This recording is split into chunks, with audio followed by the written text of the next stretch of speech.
तपाईहरूले यस्तो खालको एक्सट्र्याक्सन त क्याफेमा देख्नुभएकै थियो होला। जब तपाईहरू कफी पिउन जाँदाखेरि बरिस्ताले यसरी कफी ब्रु गरेर दिएको चाहिँ देख्नु पक्कै पनि भएको हुनसक्छ। यो के भएको हो अनि किन प्रब्लम आएको हो, जसरी यसरी ट्याम्परले ट्याप ट्याप गरेर तपाईँले पोटा फिल्टरमा हान्नुहुन्छ। अनि फेरि अर्को प्रब्लम भनेको तपाईँले पोटा फिल्टरमा कफी स्टक भएर बस्छ, जब कि तपाईँले त्यो कफी डस्ट निकाल्न खोज्दा त्यहीँ स्टक भएर टाँसेर बसेको पनि धेरै प्रब्लमहरू देख्नुहुन्छ। सो यसलाई कसरी सोल्युसनमा ल्याउने र यसरी कसरी एस्प्रेसो ब्रु गर्ने भन्ने कुरालाई चाहिँ म आजको भिडियोमा फुल एक्सप्लेन गर्नेछु। सो आजको भिडियोमा चाहिँ हाम्रो फुल एस्प्रेसो क्यालिब्रेसन कसरी गर्ने र यहाँ कपमा देखाए जस्तो कफी एस्प्रेसो कसरी बनाउने भन्ने कुरालाई चाहिँ आज हामी एक्सप्लेन गर्नेछौँ। सो भिडियो स्किप नगरी अन्तिमसम्म हेर्नुहोला। सो भिडियो स्टार्ट गर्नुभन्दा पहिला चाहिँ तपाईँले आफ्नो ग्राइन्डरको ग्राइन्ड साइज एडजस्टमेन्ट रिङ चाहिँ बुझ्नुपर्ने हुन्छ, जहाँ चाहिँ फाइन कोर्स भनेर लेखिएको हुन्छ। त्यसले चाहिँ ग्राइन्डरलाई चाहिँ एडजस्ट गर्न मिल्छ। सो तपाईँले क्याफेमा जानुहुन्छ, मेसिनहरू अन गर्नुहुन्छ, मजाले चेक गर्नुहुन्छ। मेसिनहरू चेक गरिसके पछाडि चाहिँ अब तपाईँको पालो आउँछ एस्प्रेसो क्यालिब्रेसनको। सो सुरुमा चाहिँ हामीले के गर्ने के नगर्ने भन्ने कुरा चाहिँ यहाँ देखाउँछु। सो सुरुमा चाहिँ तपाईँले कफी ग्राइन्ड गर्नुहुन्छ, कफी बिन्सहरू हालेर ग्राइन्ड गर्नुहुन्छ। ग्राइन्ड गरिसके पछाडि अब तपाईँले प्रायः बरिस्ताहरू के मिस्टेक गर्छ भन्ने कुरा चाहिँ म तपाईँलाई सुरुमा देखाउँछु। उसले कफी लिन्छ, कफी लिइसके पछाडि चाहिँ अब उसले तपाईँलाई टेम्परले चाहिँ के गर्छ भन्दाखेरि चाहिँ पोटा फिल्टरमा नक गर्छ। आई मिन टु से तपाईँको पोटा फिल्टरले त्यसरी हान्नु चाहिँ एकदमै गलत। त्यही भएर यो मिस्टेक चाहिँ नगर्नु होला। यो पनि तपाईँले धेरै क्याफेहरूमा गरेको चाहिँ देख्न सक्नुहुन्छ। सो यसले गर्दाखेरि चाहिँ कफी लेभलमा बस्न गाह्रो मान्ने गर्छ। अब तपाईँलाई म यो कफी चाहिँ ब्रु गरेर देखाउँछु।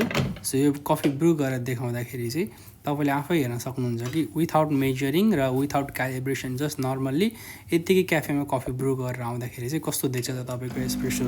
सो त्यो एस्प्रेसो खाँदाखेरिको टेस्ट कस्तो हुन्छ र के डिफ्रेन्स हुन्छ भन्ने कुरा आज हामीले एक्सप्लेन गर्छौँ। जुन तपाईँले यहाँ देखिरहनु भएको छ कफी चाहिँ फ्लो चाहिँ एकदमै धेरै फास्ट हुने गर्छ, जसलाई चाहिँ तपाईँले अन्डर एक्सट्र्याक्सन भन्नुहुन्छ। जसले गर्दाखेरि तपाईँको कफी चाहिँ मोर सावर इफ विक होइन, अथवा अब टेस्टहरू चाहिँ नआउने कामहरू चाहिँ गर्ने गर्छ। यस्तो कफीहरू चाहिँ तपाईँले धेरै ठाउँमा देख्न सक्नुहुन्छ। जस्तो तपाईँको लास्टमा चाहिँ कफी पकहरू चाहिँ यसरी बस्दिन्छ, तपाईँको चिसो भएर बस्दिन्छ। अनि तपाईँले यसलाई चाहिँ डस्टबिनमा डस्ट बक्समा हाल्दै गर्दाखेरि पनि तपाईँको त्यो कफीहरू चाहिँ त्यहीँ पोटा फिल्टरमा स्टक भएर बस्दिन्छ। जुन तपाईँहरूले धेरैजनाहरूले फेस गरिरहनु भएको हुन्छ कि तपाईँहरूलाई निकाल्न एकदमै धेरै गाह्रो पर्छ, अनि या त चम्चाले या त केही तपाईँले निकाल्नुहुन्छ। सो हामी स्टार्ट गर्छौँ। कफी ग्राइन्डरले चाहिँ पहिला हामीले मजाले हातमा लिएर पहिला मैले चाहिँ यसरी चेक गर्छु र मेरो कफीको ग्राइन्ड साइज चाहिँ कतिको हुनुपर्ने हो भनेर चाहिँ म यसरी पनि चेक गर्छु। त्यो आफ्नो स्टाइल हुन्छ कसरी चेक गर्ने भनेर। अब यसरी चेक गरिसके पछाडि चाहिँ कतिको फाइन छ कतिको कोर्स छ भन्ने कुरा हेरेर चाहिँ अब तपाईँले चाहिँ फेरि एक्चुअली ग्राइन्ड गर्नुपर्ने हुन्छ। र मोस्ट इम्पोर्टेन्ट कुरा चाहिँ तपाईँले जहिले पनि एस्प्रेसो ब्रु गर्दाखेरि चाहिँ मेजर गर्नुपर्ने हुन्छ। सो मैले अहिले लिइरहेको कफीमा चाहिँ कति ग्राम कफी छ भनेर चाहिँ तपाईँले मेजरिङ स्केलमा देख्न सक्नुहुन्छ। मैले चाहिँ 16 ग्राम कफी लिएको छु। यसलाई चाहिँ लिएर मैले ब्रु गर्दाखेरि कस्तो खालको कफी चाहिँ एक्सट्र्याक्ट हुन्छ भन्ने कुरा चाहिँ तपाईँहरूले देख्न सक्नुहुन्छ। अनि यसलाई राम्रोसँग तपाईँले लेभलिङ गरेर मजाले डिस्ट्रिब्युट गर्नु पर्यो। गरिसके पछाडि चाहिँ तपाईँले राम्रोसँग यसलाई चाहिँ ट्याम्पिङ गरेर एउटा लेभलमा राखेर चाहिँ तपाईँले यसलाई चाहिँ ब्रु गर्नुपर्ने हुन्छ। सो अहिले चाहिँ मैले अर्को पनि युज गर्ने कुरा भनेको चाहिँ जहिले पनि मैले एस्प्रेसो ब्रु गर्दाखेरि चाहिँ पक स्क्रिन युज गर्छु।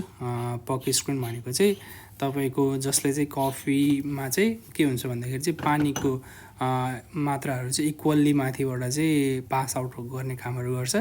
अनि त्यसले गर्दाखेरि चाहिँ सबै कफीमा चाहिँ इभनली डिस्ट्रिब्युट हुन्छ कफी पानी भनेर चाहिँ हामीले पक स्क्रिन युज गर्ने चाहिँ गर्छौँ। सो तपाईँहरूले यहाँ पनि देख्न सक्नुहुन्छ भिडियोमा देखाएअनुसार चाहिँ यसलाई चाहिँ पक स्क्रिन भन्ने गर्छ।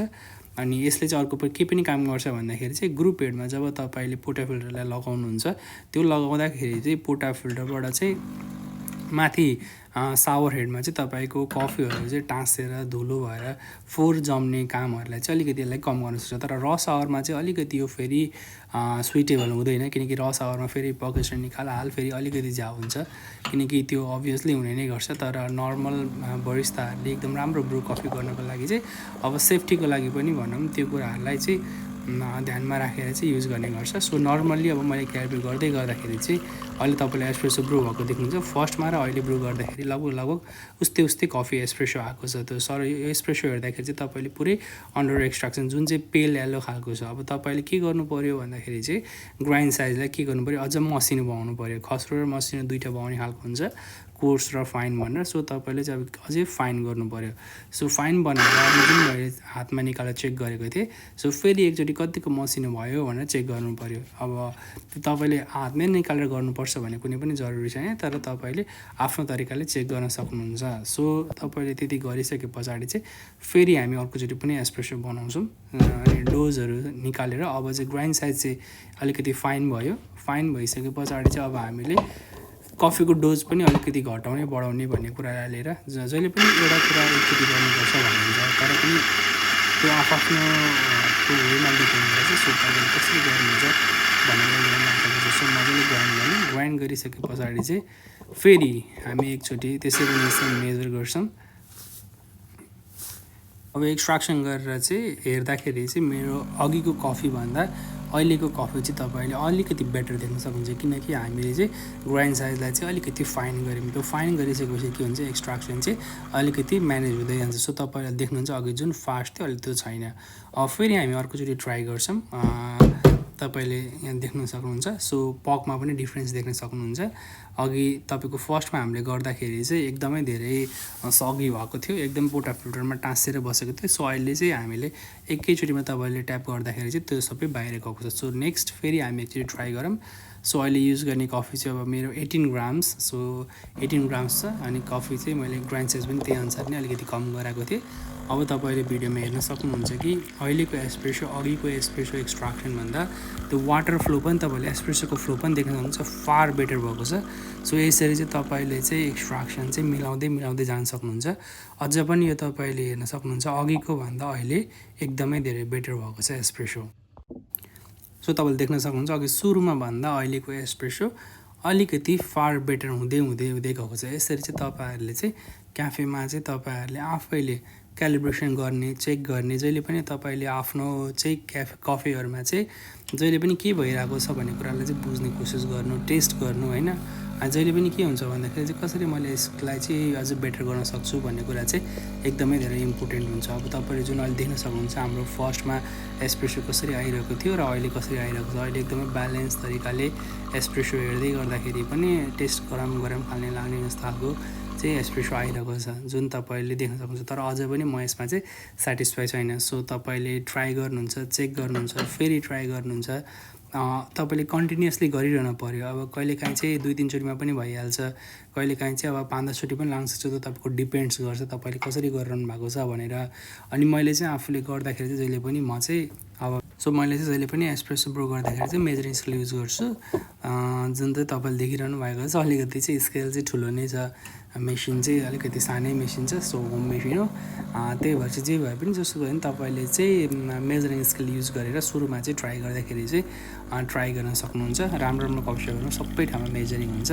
सो अहिले जुन ब्रू भइरहेको एस्प्रेसो छ त्यो एस्प्रेसो कस्तो निस्किन्छ, कति एमएल निस्किन्छ, सबै कुराहरूलाई चाहिँ चेक गर्नुपर्छ। कतिको टाइमिङमा निस्किन्छ, फाइन अन्डर एक्सट्र्याक्सन भइरहेको छ कि ओभर एक्सट्र्याक्सन भइरहेको छ कि, सबै कुराहरूलाई चाहिँ चेक गरेर अनि चेक गर्नुपर्ने हुन्छ। सो अहिले आएको एस्प्रेसो चाहिँ मेरो लागि एकदम बेस्ट एस्प्रेसो हो।